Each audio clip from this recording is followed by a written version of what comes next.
जी वालेकुम सलाम जूलियस।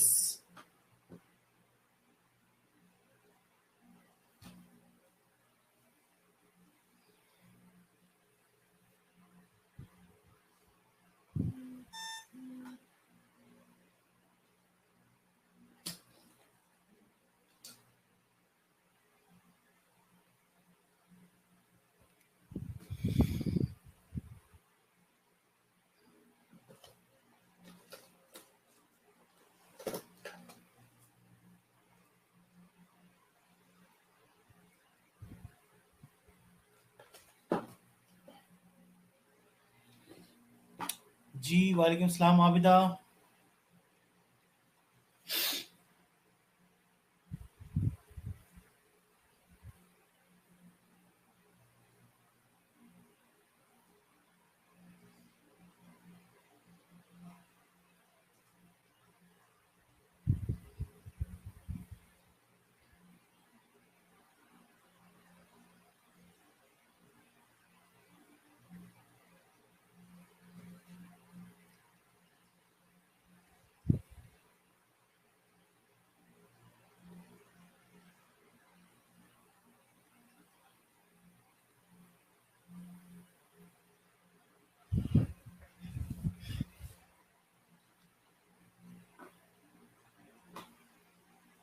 सहर वालेकुम सलाम।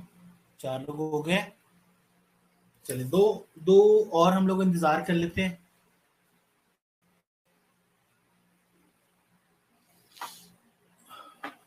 हाँ जी सादिया वालेकुम सलाम।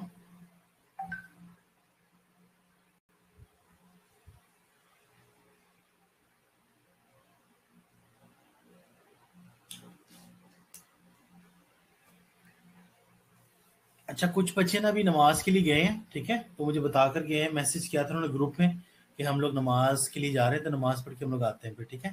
तो लेट देम कम बैक। वापस आ जाते हैं तो फिर हम स्टार्ट करते हैं, ठीक है।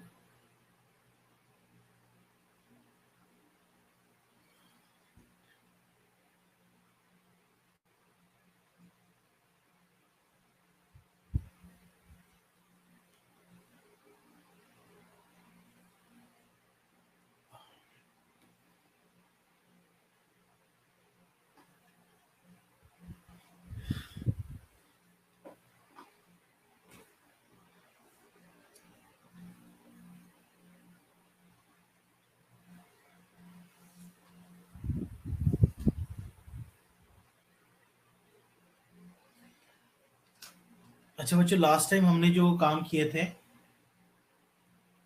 वो थी डेफिनेशंस, ठीक है।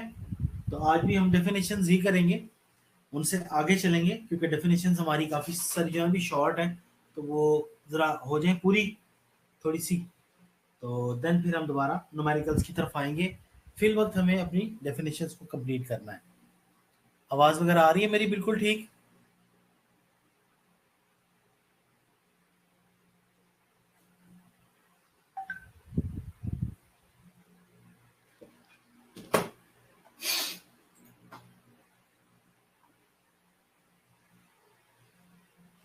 ओके सहर।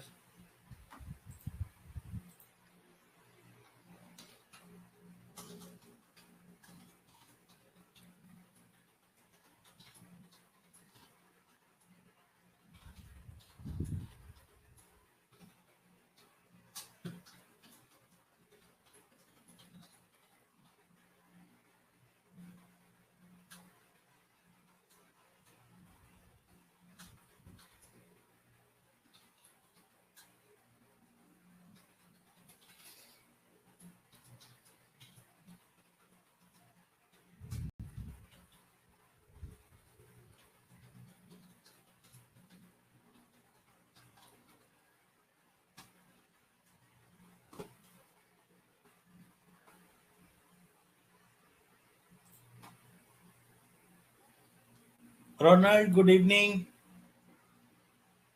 कैसे बच्चे?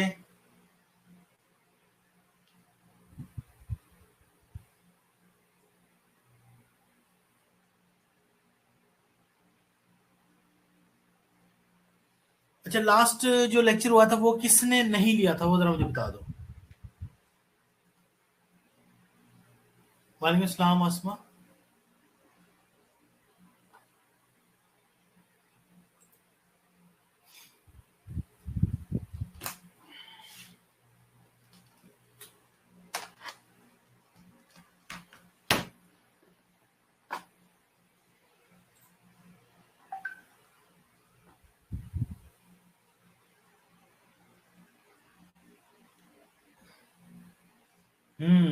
जूरी साहब ने नहीं लिया था। वो डेफिनेशन मैंने लिखवाई है, ठीक है? तो जिसने लिखी हुई है वो आप उनसे ले लें, बल्कि हाँ, वो उनको नहीं आप उनसे ले लें, वो आपको नहीं भेजेंगे क्योंकि ये आपकी रिस्पॉन्सिबिलिटी है। जी हाँ, आज भी डेफिनेशन है।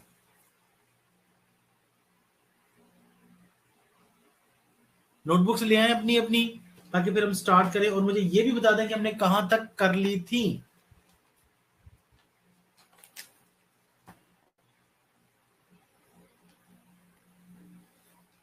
और फिर आपका होगा टेस्ट इसके बाद।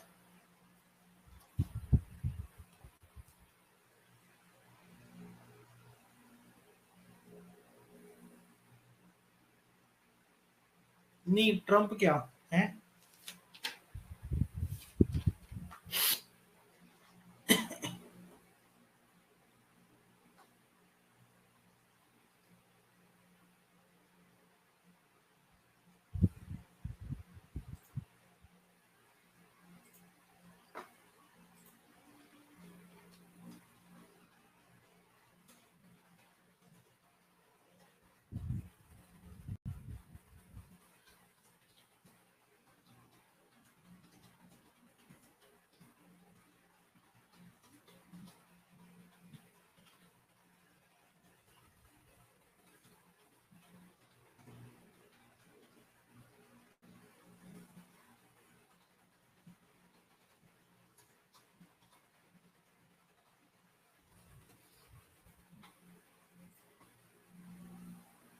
चलो जी, आगे।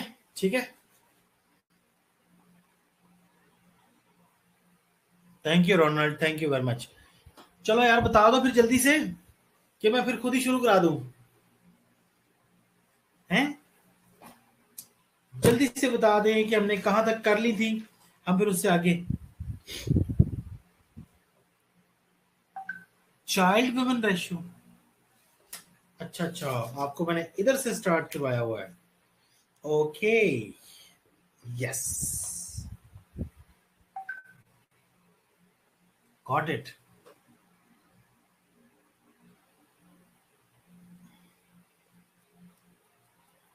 नहीं जी, कोई मस्का नहीं लगा रहा, वो सही कह रहा है। हाँ जी।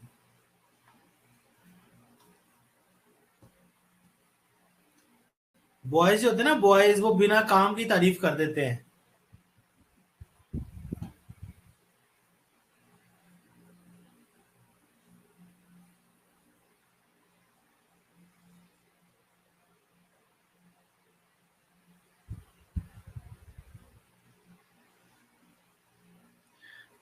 चले चले, शुरू हो जाए, शाबाश। नो झगड़ा।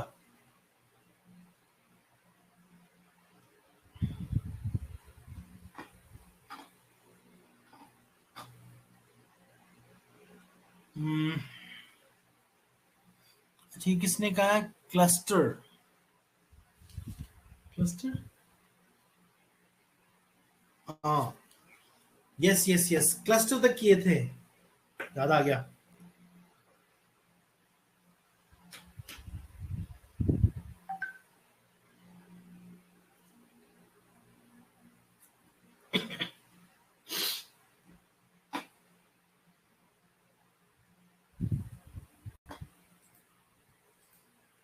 ओए चुप कर जो, क्यों कढ़ाना जे?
चलो ठीक हो गया, जहां तक भी है हम वहां से उससे आगे स्टार्ट कर लेते हैं। मैं बोर्ड ऑन करने लगा हूं, ठीक है, cam off, board on, okay मंजूर, ये लीजिए।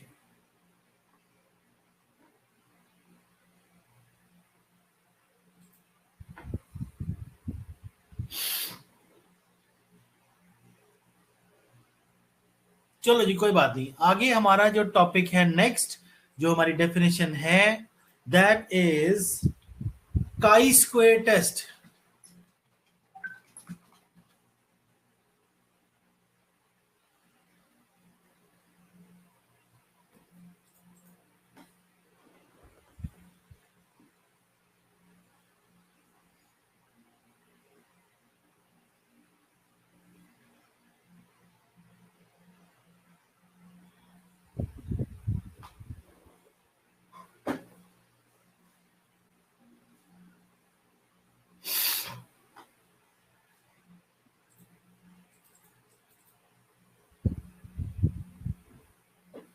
ठीक है जी, काई स्क्वायर टेस्ट लिखें।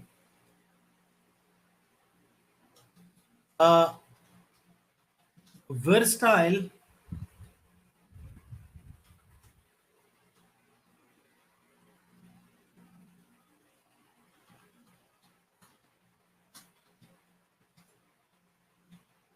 statistical test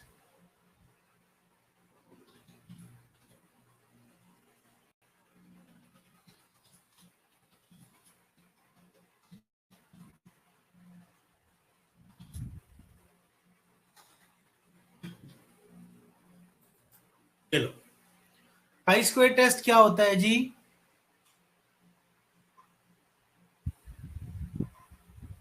जी बिल्कुल, नैगी की बुक में है। अब काफी बच्चों के पास नैगी की बुक नहीं थी, इसलिए मैंने यहाँ पे लिखवानी स्टार्ट करवा दी है। A versatile statistical test used to calculate the value of hypothesis। आपको पता है जब हम हाइपोथेसिस की बात करते हैं, एक मिनट जरा फैन बंद कर लूं, शोर आ रहा है।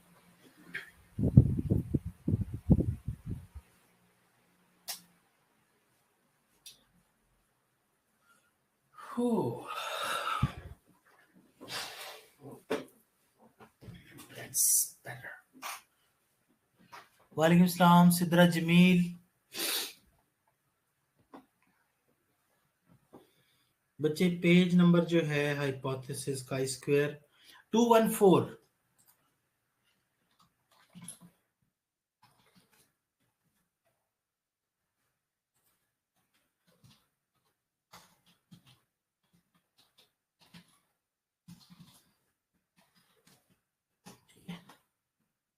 का नाम भी लिख दिया। जब हम हाइपोथेसिस टेस्टिंग कर रहे होते हैं तो हम उस वक्त अपने रिसर्च का हाइपोथेसिस या उसका मफरूजा या पावर ऑफ स्टडी जो है हम मालूम कर रहे होते हैं। जब हम अपनी पावर ऑफ स्टडी देखते हैं तो हमसे ये पूछा जाता है भाई आपकी जो रिसर्च है, हाँ, आपकी जो रिसर्च है वो किस कदर वैलिड है। क्या मैं ऑन कर लूं?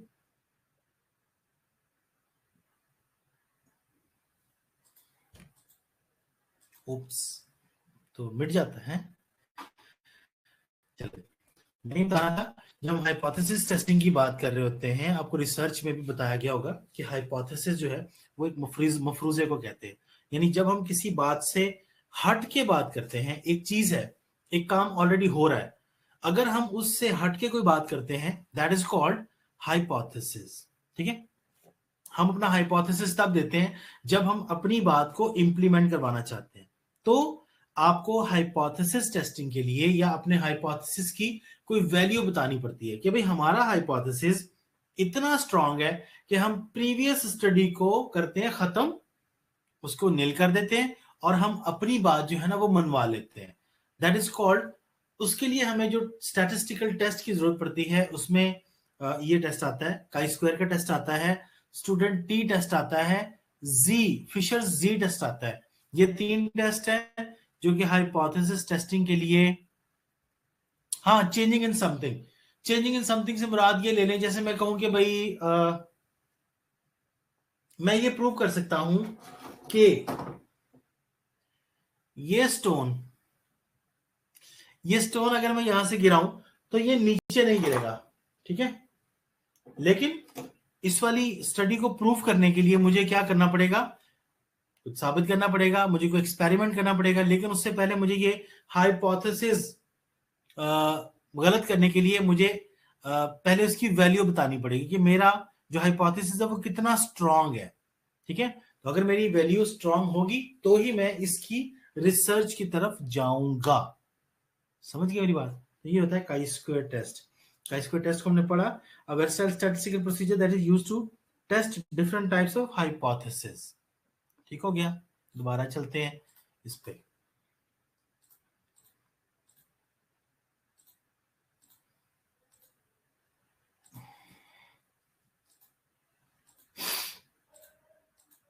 लो बच्चों, आगे क्या है जी? Close ended question.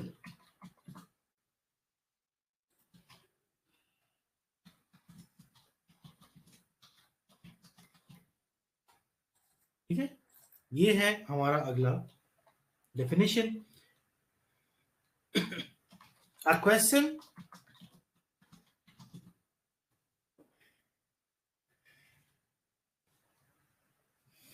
अच्छा इसमें करते हैं।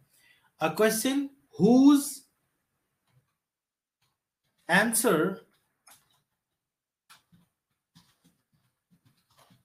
already been provided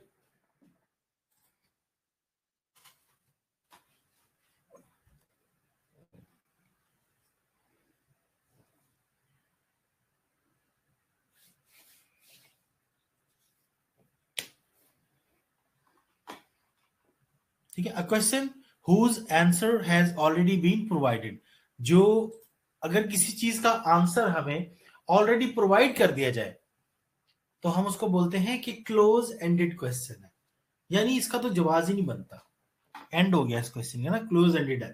तो हमें इसका जवाब ऑलरेडी मालूम है, इसलिए ये क्लोज एंडेड है। काई स्क्वायर टेस्ट फिर से पढ़ रहा हूं।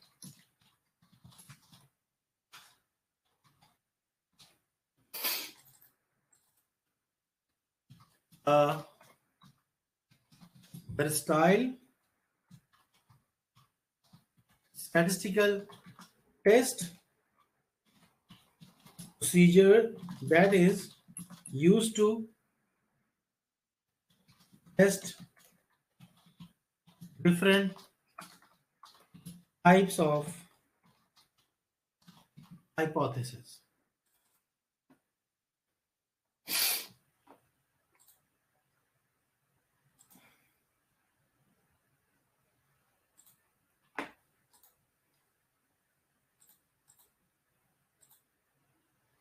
ठीक है जी।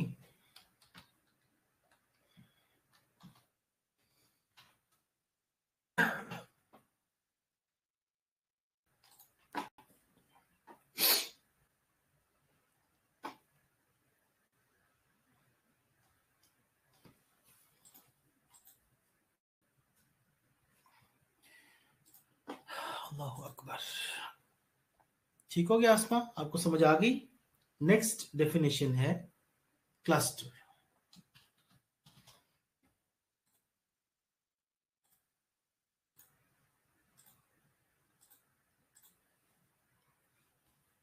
A group of subjects or persons with common characteristics।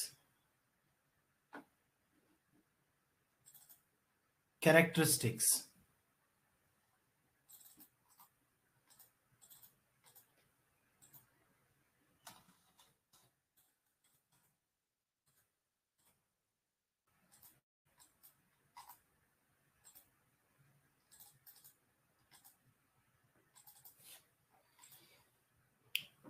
ठीक है जी। क्लस्टर, अगर हमने एक क्लस्टर बनाया हुआ है तो हम कॉमन कैरेक्टरिस्टिक्स वाले लोगों को अलग कर लेते हैं, उस वजह से उनको एक क्लस्टर का नाम दिया जाता है।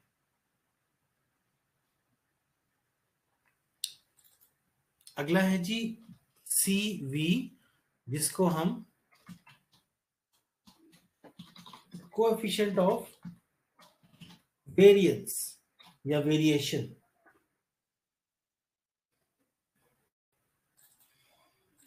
कोएफिशिएंट ऑफ वेरिएंस क्या होता है?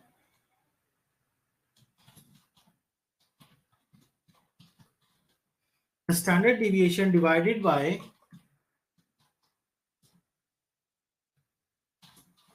The mean.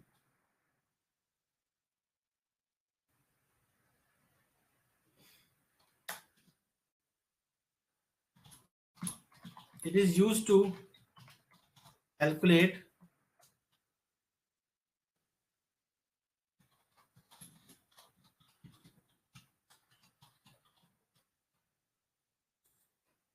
ये लीजिए, हाँ जी, इसकी डेफिनेशन है द स्टैंडर्ड, ये स्टैंडर्ड की स्पेलिंग सही करना, the standard deviation divided by the mean. Mean से डिवाइड कर देंगे स्टैंडर्ड डिविएशन को, तो हमारे पास सी वी आता है, that is coefficient of variance.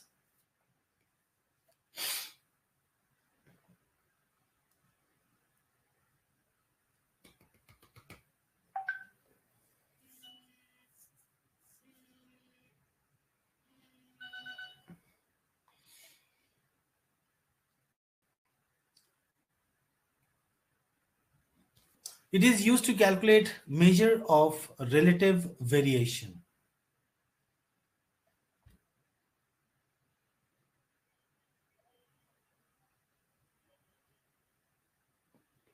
ठीक है जी, यानी कि आप जब चंद लोगों के दरमियान में वेरिएशंस को देखते हैं, जहां पर भी को का वर्ड आएगा, आप जानते हैं को का वर्ड कम से कम दो लोगों का कंपैरिजन होता है, जैसे को एजुकेशन, ठीक है, कोऑर्डिनेशन, इसी तरह से कोएफिशिएंट। जब दो चीजें, कम से कम दो चीजें आपस में एफिशिएंट हो, एक दूसरे की एफिशिएंसी आपस में देखनी हो, तो उसको हम बोलते हैं कोएफिशिएंट ऑफ वेरिएंस। उनमें वेरिएशन कितनी है और उनकी आपस में कोएफिशिएंट कितने हैं, ये वेरिएशन के लिहाज से, इसको कैलकुलेट करने के लिए हम सी वी मालूम करते हैं, that is coefficient of variation. Got it?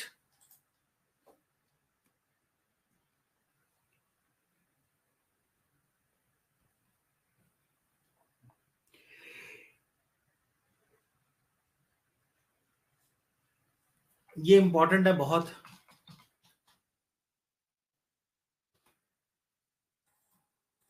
Cohort, अच्छा, रिसर्च में अगर आपने ये पढ़ा तो जरा मुझे बताएं, किसी ने पढ़ा है तो।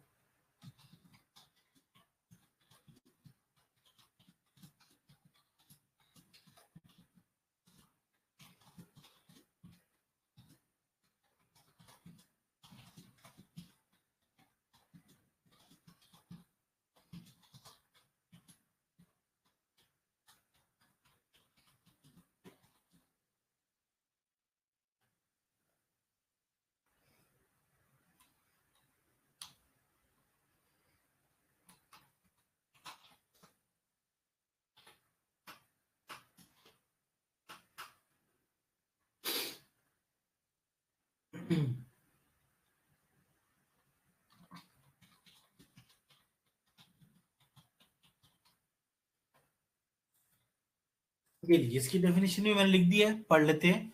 कोहॉर्ट क्या चीज होती है? हाँ जी, कोहॉर्ट स्टडी की बात कर रहा हूं, चलिए सुन लें। अ वेल डिफाइंड सब्जेक्ट और a group of person. Subject की जब बात हो रही होती है तो किसी एक बंदे की बात हो रही है, ग्रुप ऑफ पर्सन बहुत सारे लोग होंगे, विद सम कॉमन फीचर्स। जैसे हम कहते हैं भाई सब लोग जितनी, जिनकी हाइट 6 फीट है वो अलग हो जाए, that followed for specific period beginning from a defined common baseline. उन सबके फीचर्स हमें पता चले भाई एक जैसे हैं, ठीक है, सबके फीचर्स एक जैसे हैं। फिर हमने उनको डिफरेंट टाइप ऑफ खुराक, डिफरेंट डाइटरी प्लान पे रखा, हमने सबका वेट किया, उनको डिफरेंट डाइटरी प्लान्स पे रखा। तो हम क्या करेंगे, क्योंकि शुरू में वो सबके सब एक जैसे फीचर्स वाले थे, ठीक है, फिर हम उनमें चेंजेस देखते हैं कि भाई इनको डिफरेंट टाइप ऑफ मेडिसिन या डिफरेंट टाइप ऑफ आप डाइट है वो दी गई है, तो इसके अंदर इनकी बॉडी चेंजेस, इनके लिविंग स्टाइल चेंजेस, और ये वो क्या चेंजेस आई हैं इसके अंदर, ठीक हो गया। तो आप ये कोहॉर्ट स्टडी जो है ना, मेनली यही रियल टाइम स्टडी होती है कि आप सब फीचर्स को एक जैसा कर लेते हो पहले, उसके बाद आप एक फैक्टर को चेंज करके देखते हो कि आइदर इस फैक्टर से इस बंदे में क्या चेंज आया। तो फिर पढ़ रहा हूं definition, a well defined subject और a group of persons with some common features, ठीक है, सब में कॉमन फीचर होंगे, that are followed for specific period. हम कहते हैं भाई हम एक साल तक इनको ऑब्जर्व करेंगे, beginning from a defined common baseline, जहां पर हम एक कॉमनली एक बेसलाइन बना लेते हैं। हम कहते हैं भाई इस डेट से लेके इस डेट तक हम इनको ऑब्जर्व करेंगे। बात समझ आ गई? आ गई होगी, ठीक है। सो कोहॉर्ट स्टडी इंपॉर्टेंट पॉइंट है। ये मैं अगर नहीं लिखा तो लिख लो इसको, तो मैं मिटा रहा हूं या मैं बोर्ड अगला खोलने लगा हूं।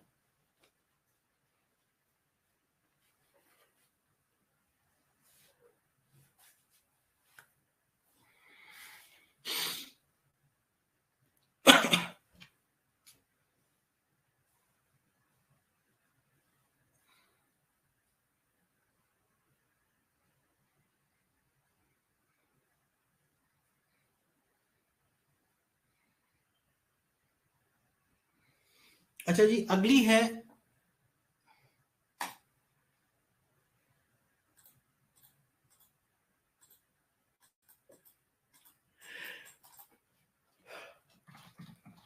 कंडीशनल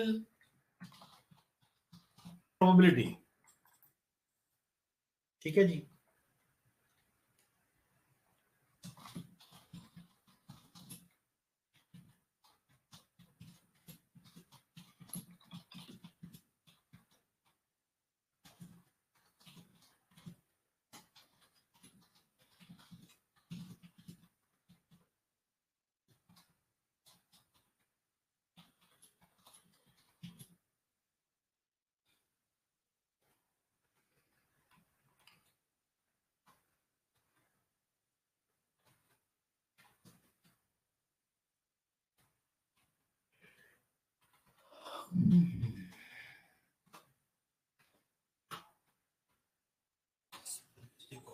सिंपल,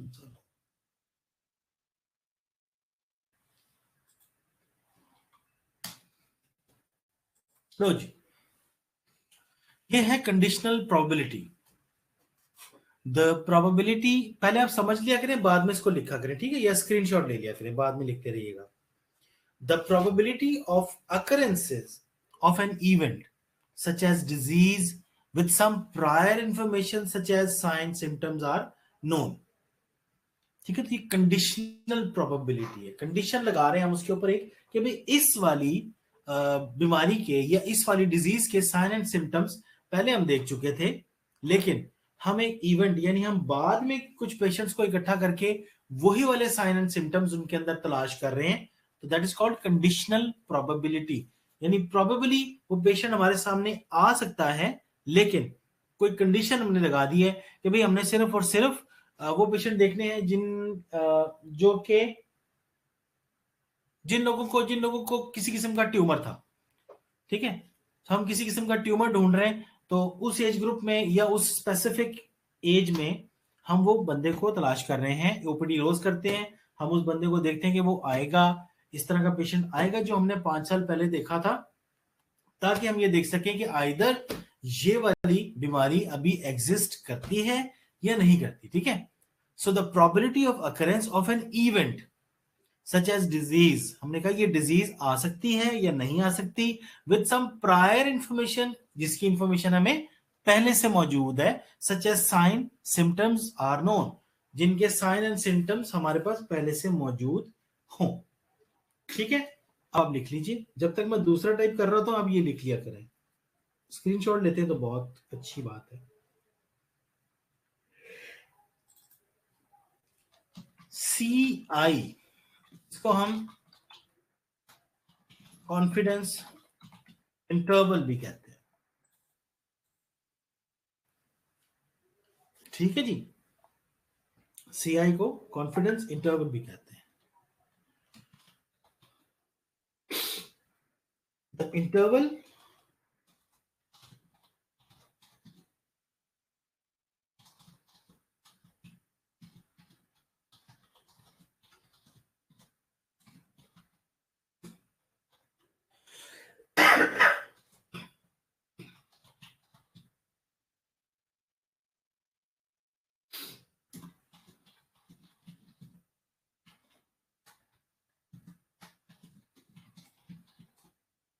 a certain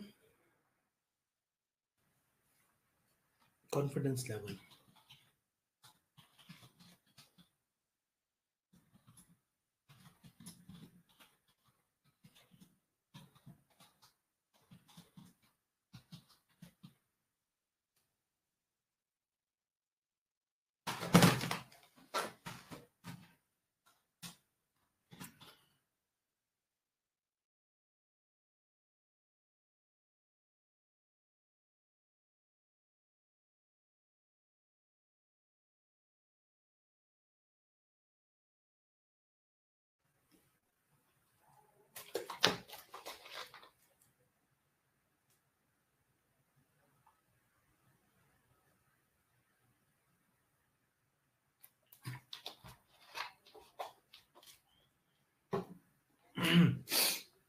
ये लीजिए, क्या है जी कॉन्फिडेंस इंटरवल?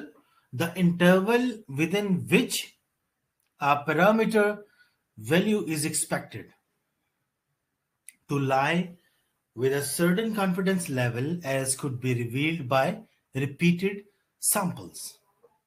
अब आप इसको आसान अल्फाज में समझिए। Interval between with in which a parameter value is expected, हम कहते हैं कि हमने एक एज ग्रुप सेलेक्ट कर लिया। हमने कहा जी 20 टू 30 या 30 टू 40 के दरमियान में कार्डिक अरेस्ट रेट क्या है। हमने क्या किया, एक इंटरवल बना लिया with in which a parameter value is expected. हमने कहा जी इसमें कार्डिक अरेस्ट का रेट क्या है। इसमें हम जो एक्सपेक्ट कर रहे हैं, हम कहते हैं कि इस एज ग्रुप में आउट ऑफ 1000 ये कोई 30 लोग होंगे या 40 लोग होंगे with a certain confidence level. ये आ गया ना सर्टेन कॉन्फिडेंस लेवल, कि हम इस लेवल तक कॉन्फिडेंस रखते हैं कि भाई इसका रिजल्ट इतना आना चाहिए। 1000 में से कोई 30 लोग हैं जिनको कार्डिक अरेस्ट होता है, as could be revealed by repeated samples. तो हम इसके लिए क्या करते हैं, हम इसमें रिपीटेडली सैंपल्स भी अपने रिपीट करते रहते हैं कि हमारा जब तक हमें वो पेशेंट उस लेवल तक मिल नहीं जाता। ठीक है, तो हम स्पेसिफिक एक बेसिकली कॉन्फिडेंस इंटरवल जो होता है कि हमें उस इंटरवल के दरमियान में हम कॉन्फिडेंट होते हैं कि ये पेशेंट्स इतने इसके अंदर आएंगे। तो ये है कॉन्फिडेंस। और इंटरवल, जो इंटरवल हम एज ग्रुप का रख लेते हैं या हम कोई किसी रिजल्ट की रेंज रख लेते हैं, तो उसमें उस एज ग्रुप में उस रेंज में कितने पेशेंट आएंगे वो हमारा कॉन्फिडेंस इंटरवल होता है। डेफिनेशन नोट कर लीजिए।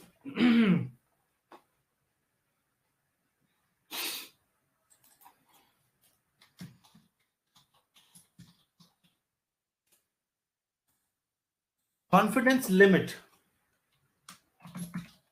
the upper end boundaries of confidence interval। ठीक है, मैंने अभी आपको दो रेंजेस बताई। आई टोल्ड यू कि हमें लोअर रेंज पे हमने रख लिया 30 इयर्स, अपर रेंज पे हमने रख लिया 40 इयर्स। सो 30 टू 40 के दरमियान में हम जब लोगों को तलाश कर रहे हैं कार्डियक अरेस्ट के लिए, तो हमारी अपर एंड लोअर बाउंड्रीज जो है वही हमारी कॉन्फिडेंस लिमिट होंगी। ठीक है, यानी हमें इस लिमिट के अंदर रहते हुए हमें कॉन्फिडेंस है, हम कॉन्फिडेंस से ये बात कह सकते हैं कि भाई ये पेशेंट इस तादाद के इस एज ग्रुप में मौजूद होते हैं। ठीक हो गया। अच्छा, ये जो अगला है ना, ये तो बहुत ज्यादा आता है और इंपॉर्टेंट है।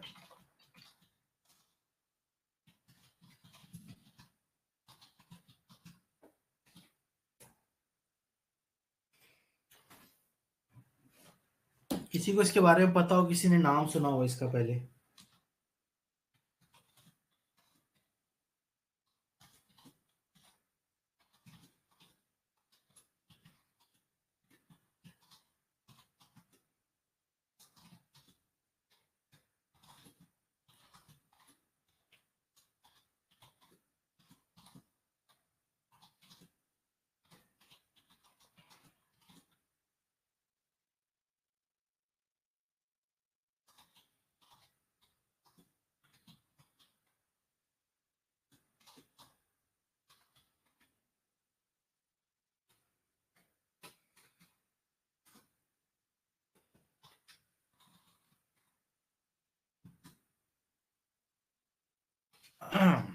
ये लीजिए, नहीं पता जी किसी को कंफाउंडिंग वेरिएबल्स?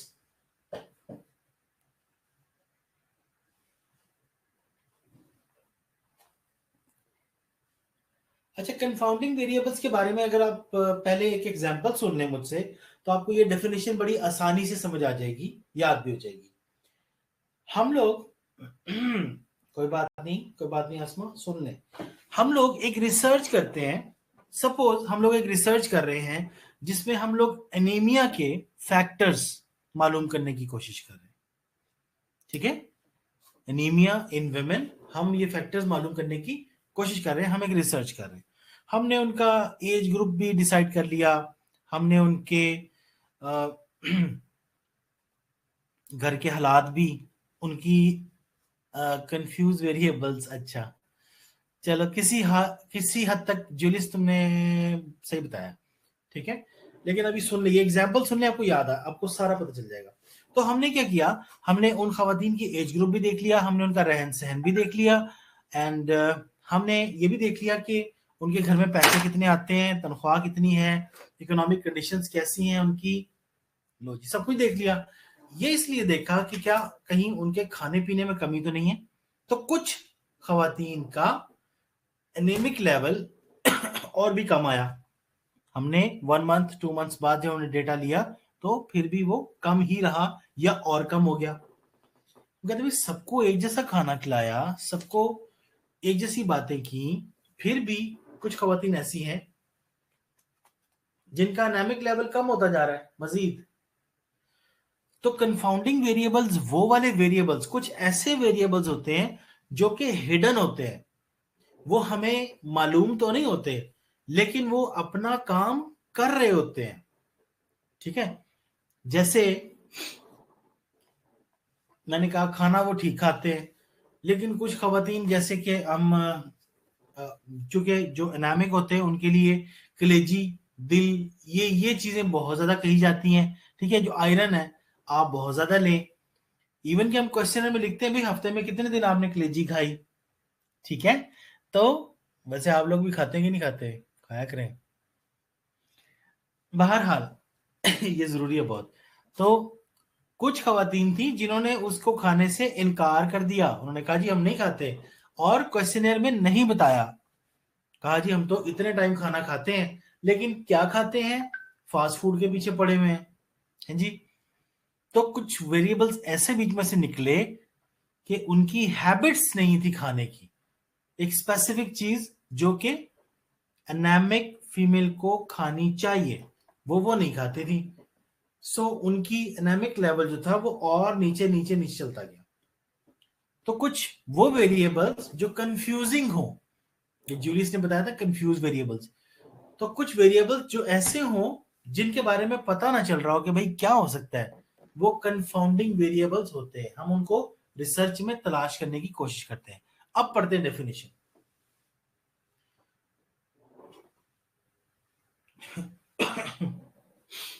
अब वेरिएबल, ये वेरिएबल है बच्चों। कुछ लोग चिकन खाते ही नहीं है, हाँ जी, चिकन चिकन ना ही खाएं तो बेहतर है जी, चिकन तो कोई खाने वाली चीज है, छोड़ दें चिकन। चिकन खाएं तो फिर देसी खाएं, वो भी वो वाला जो पकड़ के खाया जाता है ना किसी का। चले, a variable more likely to be present in one group of subjects than another that is related to the outcome of interest and potentially confuses the results, ठीक है। अब आपको बात समझ आ जानी चाहिए कि वेरिएबल, ये वेसिएबल नहीं, वेरिएबल है। A variable more likely to be present, एक वेरिएबल है जो उस खातून की आदत है कि वो खाती नहीं है एक स्पेसिफिक फूड जो कि ब्लड के लिए बहुत इंपॉर्टेंट है, but she is not eating, she is not using in her diet, then likely to be present in the one group of subjects, किसी भी एक ग्रुप में वो मौजूद नहीं है, ठीक है। वो वेरिएबल मौजूद है, यानी वो आदतन ये चीज नहीं खा रही, like another that related to the outcome of interest and potentially confuses the result, और potentially ये results को confuse करते हैं, फिर बाद में हमें पता ही नहीं चल रहा होता कि भाई वाकई में हमारे results ऐसे क्यों आ रहे हैं।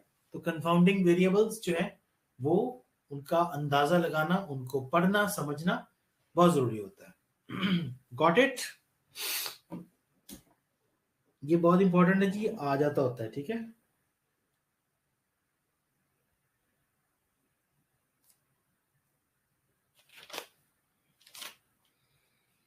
Contingency,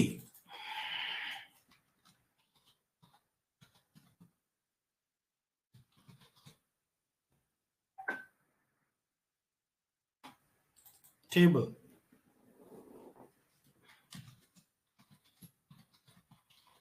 a table containing the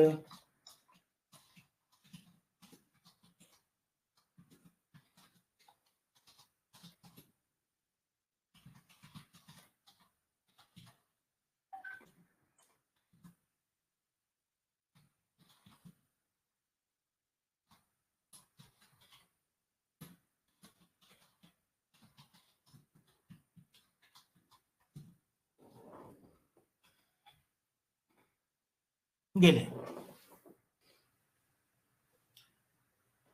contingency, ये कंटिंजेंसी होता है, ठीक है। इट्स कंटिंजेंसी टेबल, CONTIN है।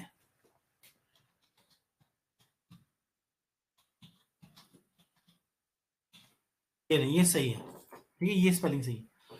Contingency table, a table containing the frequency of subjects with different characteristics which should be mutually exclusive.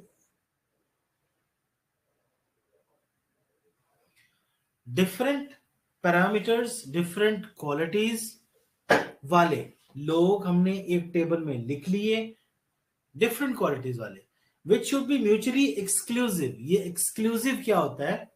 यानी बिल्कुल नया, जो पहले ना हो। तो एक दूसरे से ये लोग जब डिफरेंट होते हैं and they are written and noted down on a form of a table, then they are called contingency table.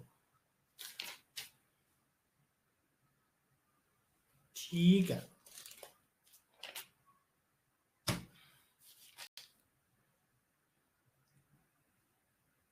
इतने बहुत है।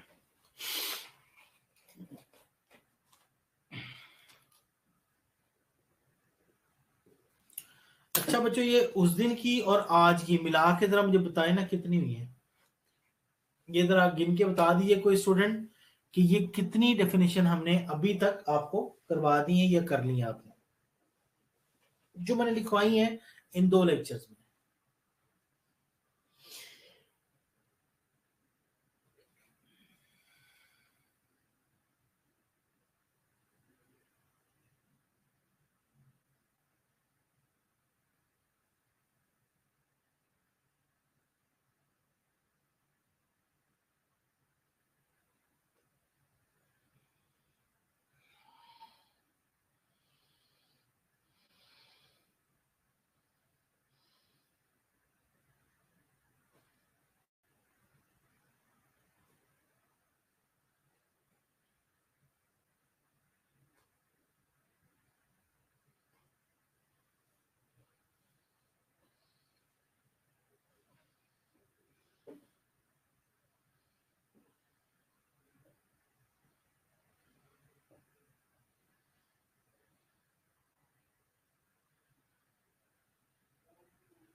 नहीं फिर बच्चों, नहीं बताना।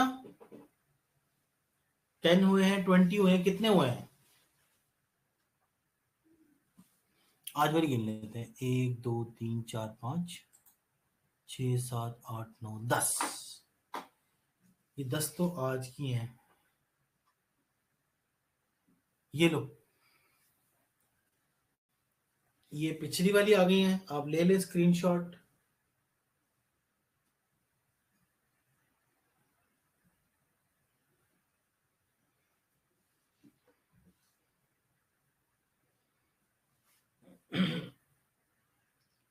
चलो ये मुझे ना बता देना कि आप लोगों ने ये पिछले वाले लेक्चर में कितनी थी। मेरे ख्याल से उसमें भी 15 थी शायद।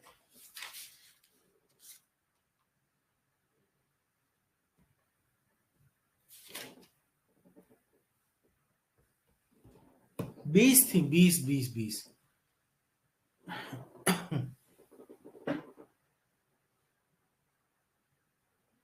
अच्छा, मुझे लगता है 20 थी। चलो जितनी भी है, 16 वो, 10 ये, 25 हो गई टोटल, है ना? 25। इनका मैं लूंगा टेस्ट, इंशाल्लाह। जरा जल्दी से मुझे अपनी अब अटेंडेंस बता दें, चलो जितनी भी हैं, 14 15 16 जितनी भी हैं। अब जरा अटेंडेंस बोल दें जल्दी से, ताकि ये मैं सेंड कर दूं आपकी।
रोनाल्ड, वो डेफिनेशन जो है ना, वो आपको किसी और से ही मिलेंगी, क्योंकि वो तो अब मिट गई हैं।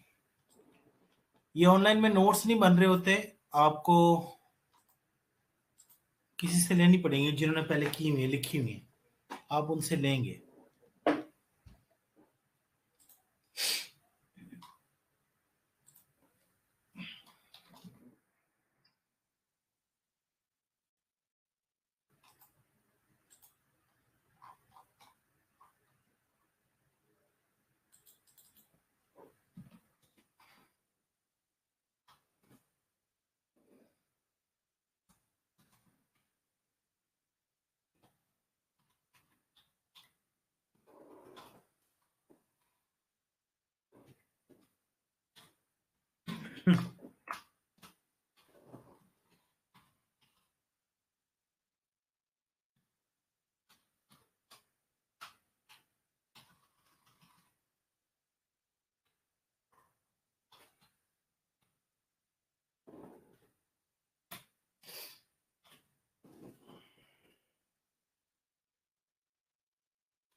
अच्छा जी,